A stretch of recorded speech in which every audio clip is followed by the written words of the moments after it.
Okay, next up we're going to have a look at the expansion planner. Now, the expansion planner is a very useful tool. I will freely admit I don't generally use it a lot myself, but it all depends on the size of your empire, how rapidly you're deciding to expand. Now, it's great for deciding, for example, I'm now later on in the game, but I've only got 833 minerals, but I could do with a bit more minerals. So I can have a look on this expansion planner, and I can actually filter locations by minerals. So I can see this machine world here has 17 minerals available on it. This machine world here has another 17 minerals available on it. So if I really want to pursue my mineral gain, I should consider actually inhabiting these planets. But wait a minute, I have a couple of other tick boxes up here. So is surveyed means that I have found it within the galaxy. I have everything surveyed in this galaxy, so it doesn't make any difference to me. I have a sentry array as well, so I'm able to see all the planets in the galaxy anyway. And I have another tick box here, which is colonizable. So if I tick this, whoa, all of a sudden I have only access to 4 planets. Now, on this particular playthrough, I got actually sandwiched in by a lot of enemies. I had an enemy to the left of me, I had several enemies to the right of me, I had several enemies to the north of me. My allies, however, were a little bit luckier. They were a lot more open. They had no enemies next to them. As such, they developed and expanded based on their own opinion of where they were able to make their borders the biggest. They would encompass the most amount of planets, but not necessarily inhabit the most amount of planets.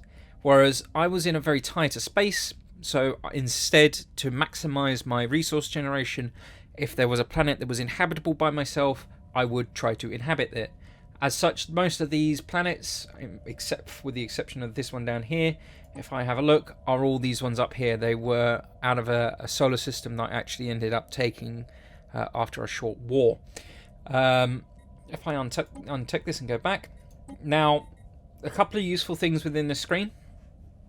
I am a machine empire again, so habitability isn't so much of an issue for me. You can see here you have 100%, 80%, 60%, 40%, 20%. Now you have to remember a planet has to be 40% or greater to be inhabited by an organic species. So if you're an organic species, you're going to have to make sure that you're in 40, 60, 80 or 100% for actually inhabiting planets. So for example, if I set this to 100%, it will show me everything that is listed at 100%. There is a couple within this empire that are 0%. For example, if I scroll through here, I've scouted this planet, but it's a barren world. Oh, there we go. It's actually been changed, I beg your pardon. Habitability for colonizing species must be at least 20%. So there you go. So, a couple of different options on here that I think are worth noting. Size. Now, small planets invariably aren't the most useful things in the world. They have a very limited amount of resources and very limited amount of tiles. So if you have to take a planet purely to set your boundaries for your empire, and it has to be a small one, then fine. So be it. You're taking it for the greater good, for setting the boundaries of your dominion, so to speak. However, wherever possible, take a planet with a huge amount of tiles. So, for example, I have one here which is a 25 tile planet, which is this one just here. If I click on it, it has every single tile available to it. Now, the reason I say go on to one of these planets is because of the amount of tiles there are here. Once a population has fully inhabited this planet, it will have a massive amount of resources outputting from it. Even these tiles that have nothing on it, once a structure is built on it and it's producing resources of completely your own decision. For example, you might have one of these outputting Unity. Because there is no Unity tiles, it will become remarkably useful. So bigger planets will produce the most amount of resources, so they're always worth landing on. Now, the other ones that are also very useful to consider is ones that have modifiers. Now, you might find that you're struggling for resources, so you might look for one here that, there you go, increases energy credits 5%. This one, it's 5% less inhabitable, but the building cost has been reduced by 10% because it's low gravity. Titanic life, society output. Okay, that makes this planet a great one for research. This one here has hostile fauna. Again, society output is increased, habitability and happiness is reduced. But it is naturally beautiful, so its happiness was reduced by 5% and then increased by 5%. So it's had a negative. It's had no impact at all. And migration attraction is also 25%. So people are more likely to visit and actually go to that planet to work.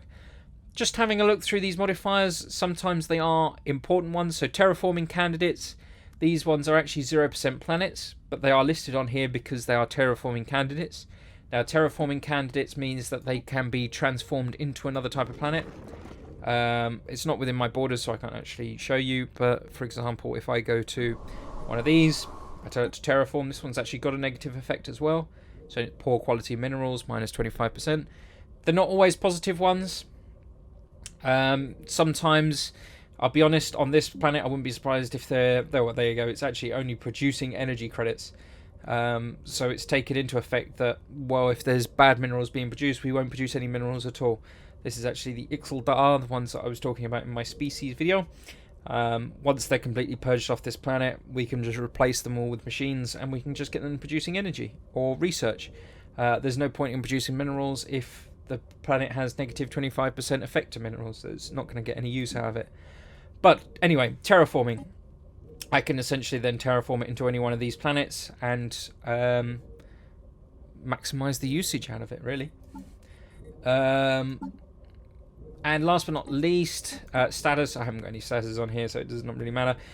Influence cost. Now, a great way of just looking at this as a rough guideline is the higher the amount of influence is, typically the further away it is from the edge of your galaxy. So, or the edge of your owned space, your own dominion of space.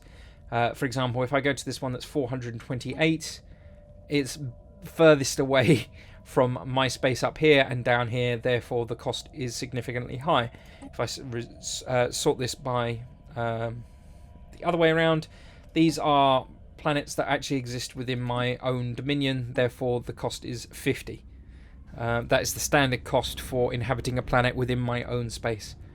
If you build a habitat, there is no influence cost at all, so you can colonize it quite freely. And that is the expansion planner.